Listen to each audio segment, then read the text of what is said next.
Welcome to action study point. दोस्तों, morning में आपको बिहार जीके के 20 प्रश्न देते हैं जो कि मोस्ट इंपॉर्टेंट है। दोस्तों, कल हमने आपसे एक प्रश्न पूछा था कि विश्व का चीनी का कटोरा किसे कहते हैं। तो दोस्तों, आप लोगों में से काफ़ी लोगों ने सही आंसर दिया है। तो आइए देख लेते हैं किन किन लोगों ने सही आंसर दिया है।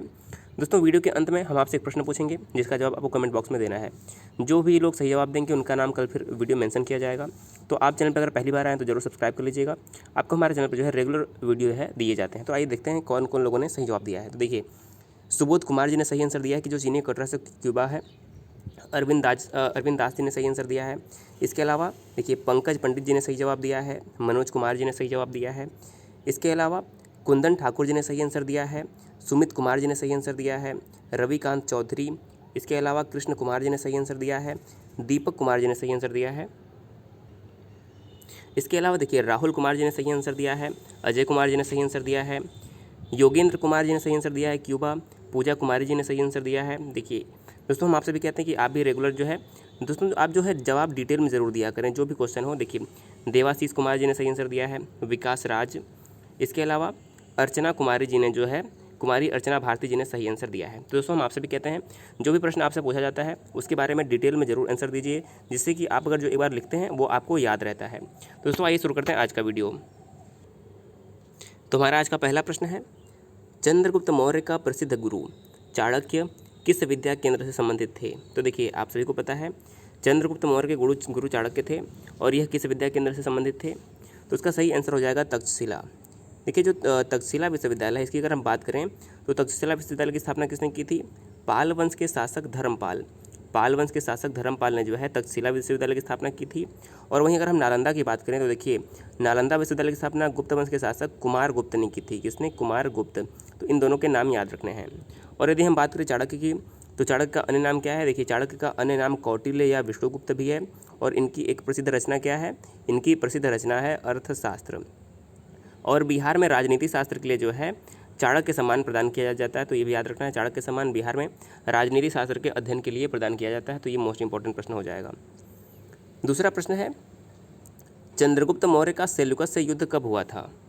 तो देखिए, चंद्रगुप्त मौर्य का जो सेल्यूकस से युद्ध हुआ था वो 305 ईसा पूर्व में हुआ था। देखिए, 303 यहाँ पर गलत हो गया है। 305 ईसा पूर्व में चंद्रगुप्त मौर्य का सेल्यूकस से जो है युद्ध हुआ था। ये सेल्यूकस कौन था? देखिए, सेल्यूकस से सिकंदर का जो था सेनापति था। देखिए, सिकंदर के दो सेनापति थे, एक सेल्यूकस निकेटर और एक निर्याकस। सेल्यूकस निकेटर जो था वो थल सेनापति था और जो निर्याकस था वो जल सेनापति था। तो देखिए, सेल्यूकस निकेटर ने जो है चंद्रगुप्त मौर्य के साम्राज्य पर 305 में आक्रमण किया था और चंद्रगुप्त मौर्य द्वारा वो पराजित हो गया। पराजित होने के बाद सेल्यूकस निकेटर ने अपनी पुत्री हेलेना का विवाह चंद्रगुप्त मौर्य के साथ कर दिया और चंद्रगुप्त मौर्य के दरबार में एक अपना जो है राजदूत भेजा। कौन था? चंद्रगुप्त मौर्य के दरबार में उसने मेगस्थनीज को राजदूत के रूप में भेजा। और मेगस्थनीज ने जो है गुप्त साम्राज्य के बारे में जो है उसमें जो एक वर्णन किया था। किस पुस्तक में? मेगस्थनीज की जो प्रसिद्ध पुस्तक थी उसने इंडिका में जो है उस समय की स्थिति का वर्णन किया था। तो आपको याद रखना है, मेगस्थनीज की पुस्तक का नाम क्या है? इंडिका। अगला प्रश्न है, अशोक चक्र प्राप्त करने वाले प्रथम बिहारी व्यक्ति कौन थे? तो देखिए, जो अशोक चक्र प्राप्त करने वाले पहले बिहारी व्यक्ति थे उनका नाम है रणधीर वर्मा। दोस्तों, जो अशोक चक्र है यह वीरता पुरस्कार राष्ट्रपति द्वारा प्रदान किया जाता है और यह बिहार में सबसे पहले जो है रणधीर वर्मा को मिला था। अगला प्रश्न है, चूना पत्थर आधारित सीमेंट उद्योग बिहार में कहाँ पर स्थापित है? तो चूना पत्थर आधारित जो सीमेंट उद्योग है वह बंजारी में स्थापित है। दोस्तों, बंजारी कौन सी जिले में आता है? बंजारी बिहार के रोहतास जिले में आता है, जो कि सोन नदी के तट पर स्थित है। कहाँ पर?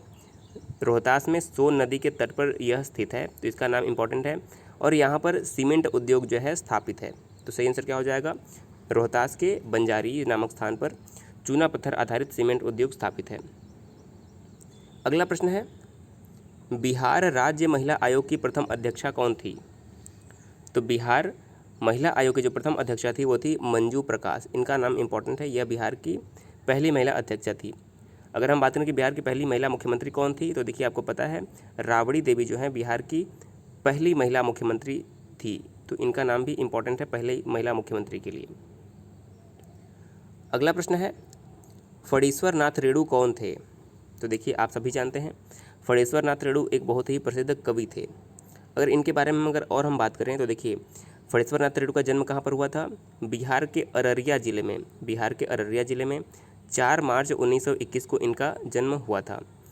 अगर इनकी हम प्रसिद्ध रचनाओं की बात करें तो देखिए, जो मैला आंचल इनकी रचना है, मैला आंचल रचना के लिए इन्हें पद्मश्री से भी सम्मानित किया गया था, मैला आंचल के लिए। और इनकी प्रमुख रचना क्या है? मैला आंचल, पंचलाइट, रेडजल धनजल, कितने चौराहे और परती परिकथा, ये सभी इनकी प्रमुख रचनाएं हैं। और इन्हें मैला आंचल के रचना के बाद ही जो है पद्मश्री से सम्मानित किया गया था। अगला प्रश्न है, फादर कामिल बुल्के का जन्म कब और कहाँ हुआ था?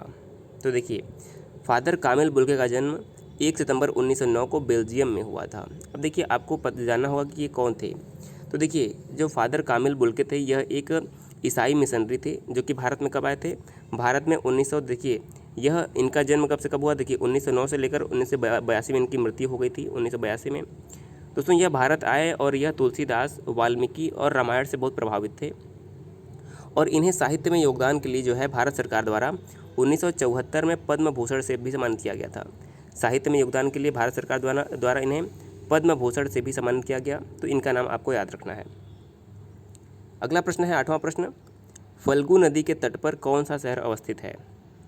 तो देखिए, जो फाल्गु नदी है, यह आपको पता है कि यह गया में स्थित है और फाल्गु नदी के किनारे ही जो है गौतम बुद्ध ने अपने ज्ञान की प्राप्ति की थी, जिसे निरंजना नदी भी कहा जाता है। फाल्गु नदी को ही निरंजना नदी के नाम से जाना जाता है और यहीं पर गौतम बुद्ध ने ज्ञान की प्राप्ति की थी, बोध गया में। अगला प्रश्न है, तृतीय बौद्ध सभा किस स्थान पर बुलाई गई थी? तो जो तृतीय बौद्ध सभा है, कहाँ पर बुलाई गई थी? सही आंसर क्या हो जाएगा? पाटलिपुत्र। देखिए, जो तीसरी बौद्ध सभा है वह 250 ईसा पूर्व में हुई थी और कहाँ पर हुई थी? बिहार के पाटलिपुत्र में। इसके अध्यक्ष कौन थे? मोगलीपुत्र तीसरे जो थे, मोगलीपुत्र तीसरे इसके अध्यक्ष बने थे। और इसमें शासनकाल किसका था? तो इसमें शासनकाल था अशोक का, मौर्य वंश के शासक अशोक का शासनकाल था तीसरी बौद्ध संगति के समय में, तो इनका नाम आपको भी याद रखना है। अगला प्रश्न है, तक्षशिला स्थित अशोक द्वारा निर्मित स्तूप का क्या नाम है? तो देखिए, तक्षशिला में जो अशोक द्वारा निर्मित स्तूप है उसका नाम है धर्मराजिका स्तूप। इंपॉर्टेंट है, धर्मराजिका स्तूप इंपॉर्टेंट नाम हो जाएगा। अगला प्रश्न है, तीसरा गोलमेज सम्मेलन कब हुआ था? तो देखिए, आपको पता होगा जो पहला गोलमेज सम्मेलन है वो 1930 में, दूसरा 1931 में और जो तीसरा हुआ था वो 1932 में हुआ था।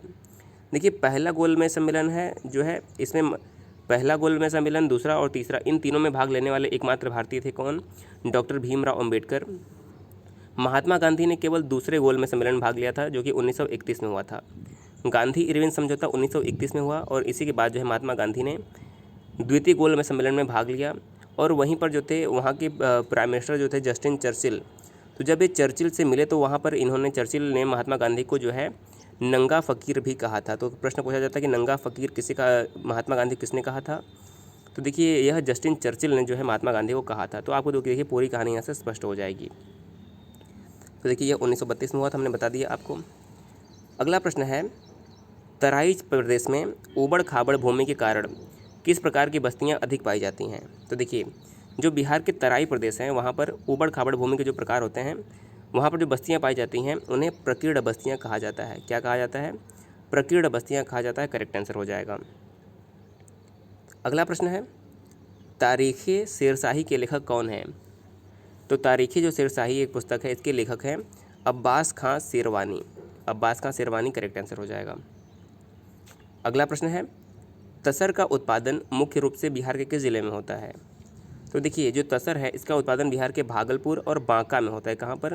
बिहार के बांका एवं भागलपुर में जो है तसर का सर्वाधिक मात्रा में उत्पादन होता है। अगला प्रश्न है, तुर्क आक्रमण की जानकारी किस साहित्यिक स्रोत से मिलती है? तो देखिए, जो तुर्क आक्रमण है इसकी जानकारी फिरदौसी की रचना शाहनामा से मिलती है। किससे मिलती है? फिरदौसी की रचना शाहनामा से मिलती है, करेक्ट हो जाएगा। अगला प्रश्न है, तुगलक काल में बिहार की राजधानी क्या थी? तो देखिए, तुगलक काल में जो बिहार की राजधानी थी वो थी बिहार शरीफ। देखिए, बिहार शरीफ का ही पुराना नाम क्या था, कई बार पूछा जाता है। तो बिहार शरीफ का पुराना नाम था ओदंतपुरी। बिहार शरीफ का पुराना नाम था ओदंतपुरी। अब देखिए, यहाँ पर बात आई मुगल काल की, तुगलक काल की। तो तुगलक वंश की स्थापना किसने की थी? तुगलक वंश की जो स्थापना की थी गयासुद्दीन तुगलक ने की थी। गयासुद्दीन तुगलक ने जो है तुगलक वंश की स्थापना की थी। अगला प्रश्न है, तेऊर नहर किस नदी पर से निकाली गई है? तो देखिए जो तेऊर नहर है यह गंडक नदी से निकाली गई है। सही आंसर क्या हो जाएगा? गंडक नदी से निकाली गई है। अगला प्रश्न है, तेलहार झरना बिहार में के किस जिले में अवस्थित है? तो जो तेलहार झरना है यह बिहार के रोहतास जिले में अवस्थित है। कहाँ पर? रोहतास करेक्ट आंसर हो जाएगा, रोहतास में अवस्थित है। अगला प्रश्न है, चांदी का रुपया जारी करने वाला प्रथम शासक कौन था? तो देखिए चांदी का रुपया जारी करने वाला जो प्रथम शासक था वो था शेरशाह सूरी। शेरशाह सूरी ने सबसे पहले चांदी का जो है रुपये जारी किए थे। शेरशाह सूरी की अगर हम बात करें तो इसे अकबर का पूर्वगामी कहा जाता है, अकबर का अग्रगामी भी कहा जाता है। और इसका मकबरा बिहार के सासाराम में स्थित है। इसने बिहार में जो है जीटी रोड यानी कि ग्रांड ट्रंक रोड का है निर्माण किया था। तो ये भी इंपॉर्टेंट है, कई बार एग्जाम में पूछा गया है। और आज का हमारा अंतिम प्रश्न है, जयप्रकाश नारायण को अन्य किस नाम से जाना जाता है? तो देखिए जयप्रकाश नारायण को लोकनायक के नाम से जाना जाता है। जयप्रकाश नारायण को लोकनायक के नाम जाना जाता है। अगर इनकी बात करें तो देखिए सबसे पहले यह 1942 के भारत छोड़ो आंदोलन से ये चर्चा में आए थे। उसके बाद इन्होंने जो है सर्वोदय आंदोलन भी है इनके से जुड़ रहे। सर्वोदय आंदोलन जो था वो भी जयप्रकाश नारायण के द्वारा ही चलाया गया। तो ये इंपॉर्टेंट प्रश्न हो जाएगा। तो आइए आज का प्रश्न देख लेते हैं। इस प्रश्न का जवाब आपको देना। देखिए हमारा आज का प्रश्न क्या है कि रामायण का अनुवाद फारसी भाषा में किसने किया था? देखिए मोस्ट इंपॉर्टेंट है, जो कि वाल्मीकि रामायण था, इसका अनुवाद फारसी भाषा में किसने किया? 4 ऑप्शन है, अबुल फजल, अब्दुल कादिर बदायूनी, अब्दुल लतीफ़ या फिर ईसर दास। तो देखिए इन 4 ऑप्शन में से आपको जो भी सही लगता है कमेंट करके ज़रूर बताएं। जो भी सही आंसर देंगे उनका जो नाम है कल वीडियो में मेंशन किया जाएगा। तो दोस्तों अगर आप में से जो भी पहली बार आया हो वीडियो को जरूर सब्सक्राइब कर लीजिएगा हमारे चैनल को।